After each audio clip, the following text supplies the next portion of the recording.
Сәлеметсіздер ме достар, бүгін сіздермен өте оңай дайындалатын алмалы пирог рецептісімен бөлісемін.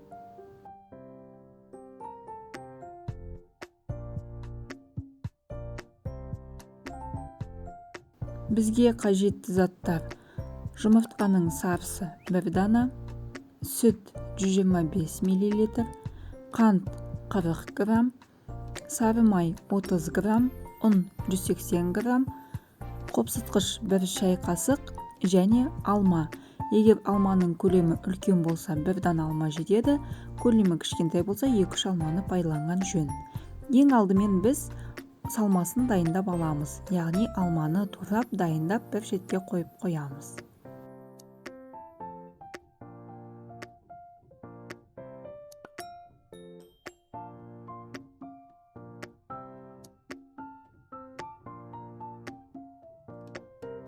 Қамырға кірісеміз.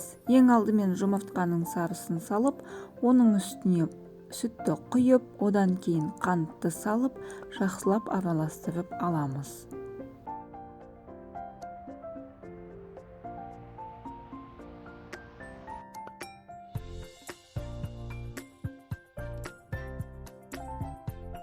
Енді біз бөлме температурасында тұрған сары майымызды салып, жақсылап араластырып аламыз.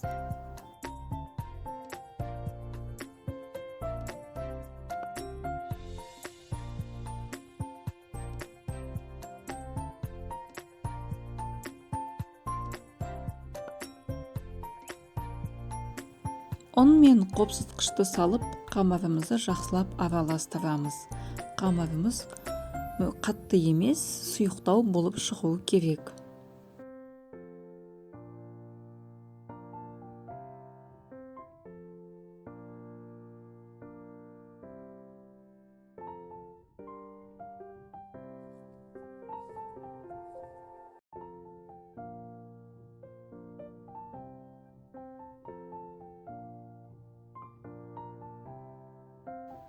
Енді біз формамызды майлап аламыз.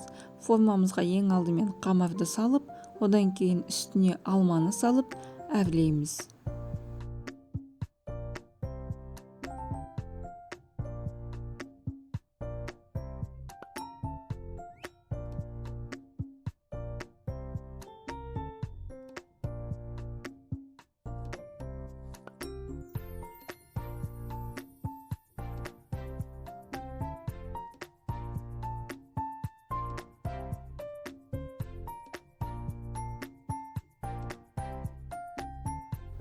Пирогымызды 180 градуста қызып тұрған пешке жарты сағатқа саламыз.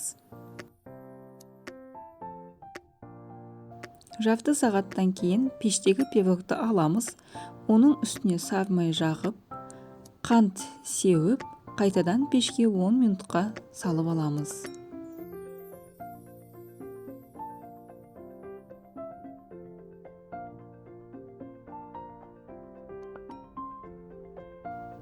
Біздің пирогымыз дайын. Достар, егер сіздерге рецепт ұнаса, лайк басып комментарий қалдыруды ұмытпаңыздар. Және де менің каналыма тіркеліп қойыңыздар. Сау болыңыздар. Сіздермен болған бақыт.